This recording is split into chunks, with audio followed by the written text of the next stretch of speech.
June 14th saw the release of Men in Black International, the highly anticipated franchise revival, starring Chris Hemsworth and Tessa Thompson, reunited from Thor Ragnarok. It apparently was not enough to sway audiences, as the movie, budgeted at $110 million, only opened to $30 million at the domestic box office, which relative to the budget is closing in on flop territory.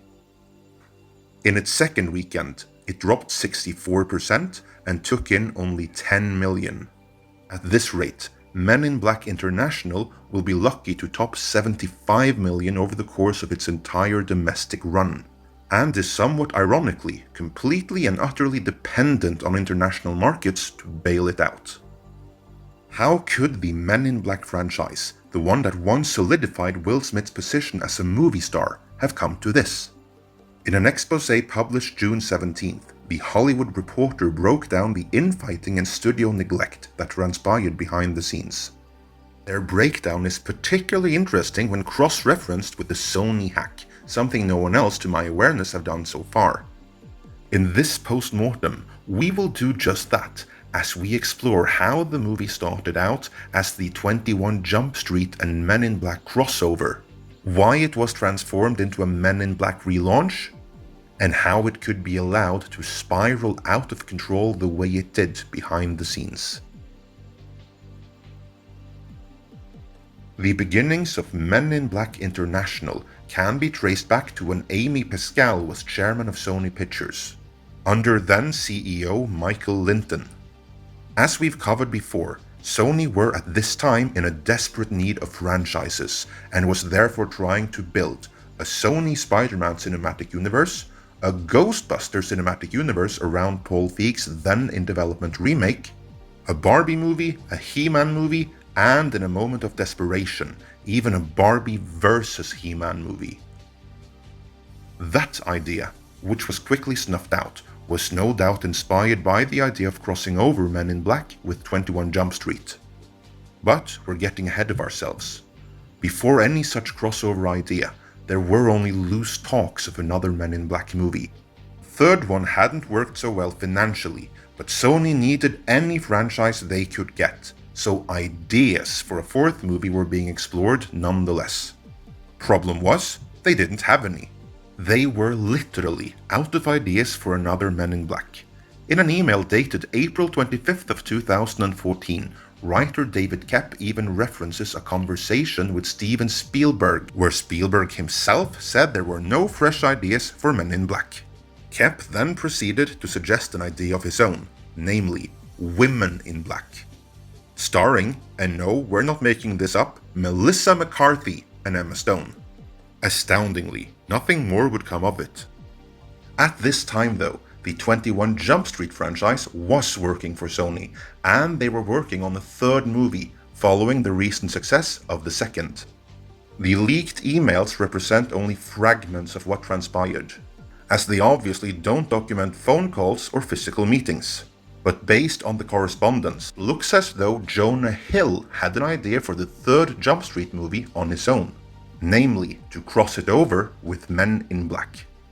His idea for 23 Jump Street was that his and Channing Tatum's characters would be recruited to become Men in Black. After this crossover, the 21 Jump Street franchise would in effect end, while Channing Tatum and Jonah Hill would be the new faces of the Men in Black franchise, which would move forwards. It would appear he presented this idea to Amy Pascal in a voicemail on October 2nd of 2014, after which the conversation continued by mail. Amy Pascal was ecstatic about the idea and got the ball rolling. Her fellow executives in Sony were, by and large, wildly in favor of the idea as well. Those who internally opposed were given a lecture on the negative financials of Men in Black 3 versus the positive of 21 and 22 Jump Street. There were two problems though. One was convincing Jump Street directors Lord and Miller to abandon their own idea for a third movie in favor of the crossover. The other, and the far bigger, was that everyone who owned a stake in either franchise had to sign off on the idea, which would mean they would have to agree to either reduce or abandon their stake, as honoring all deals with all producers and all stakeholders of 2 franchises in one movie wouldn't leave anything left for Sony save risk. Those issues were not resolved in the time frame covered by the Sony hack, which happened in late 2014. In its aftermath, Amy Pascal, who got the Men in Black ball rolling in the crossover movie, was ousted.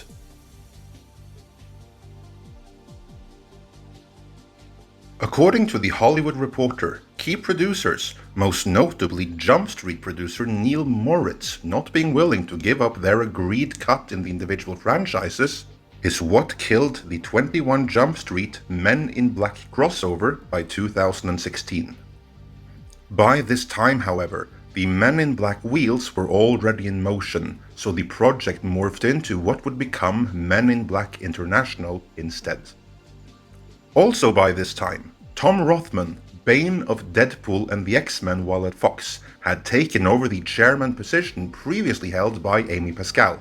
Unlike Pascal, Rothman can't have been too excited about the prospect of another Men in Black movie, because his major contribution to it was controlling the risk by entering a large number of funding deals. These meant that any profits would have to be shared extensively if the movie turned out to be a hit. But on the positive note, they also precluded Sony from taking a loss if the movie should flop. So in retrospect, not a bad decision from a financial point of view, but one which meant that Sony had little reason to care about the movie one way or the other, as even if successful, they wouldn't have earned that much on it.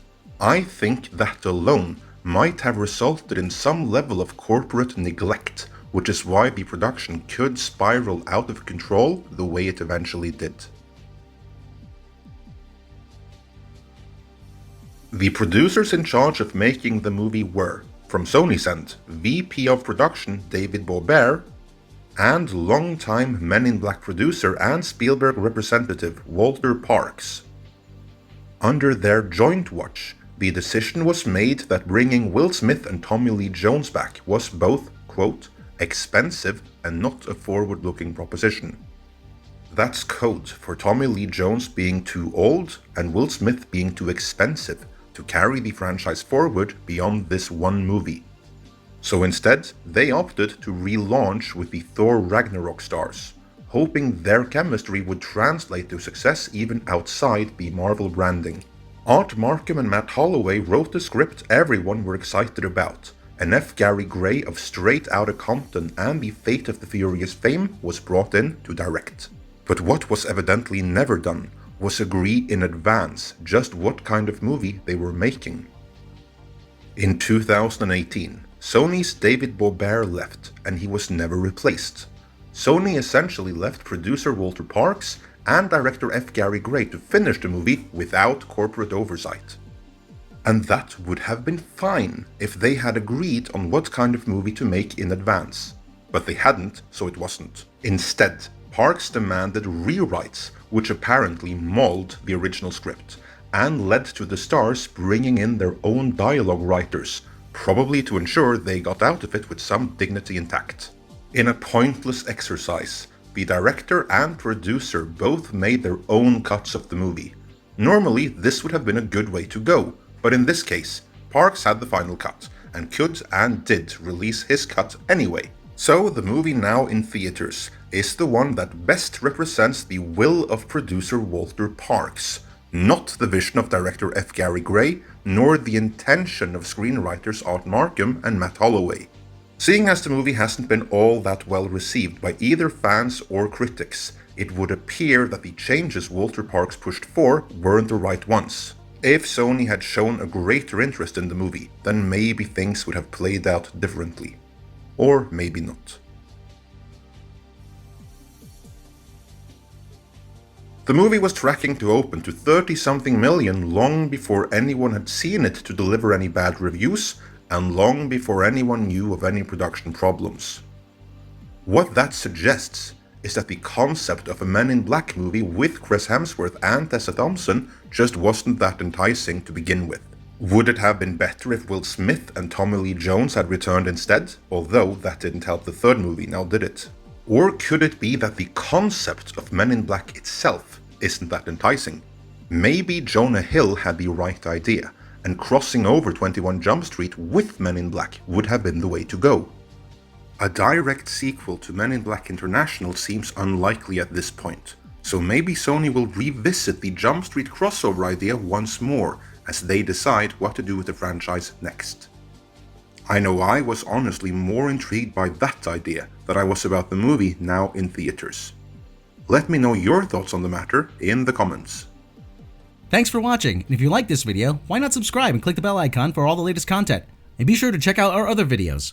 And if you really like the channel, why not consider supporting us on Patreon? Patreon supporters get all kinds of bonus exclusives, and you can support the channel for as little as $1 a month. You can also check out our sister channel, Midnight's Edge After Dark, for live streams, discussions, and more. Stay tuned because another video is coming right up.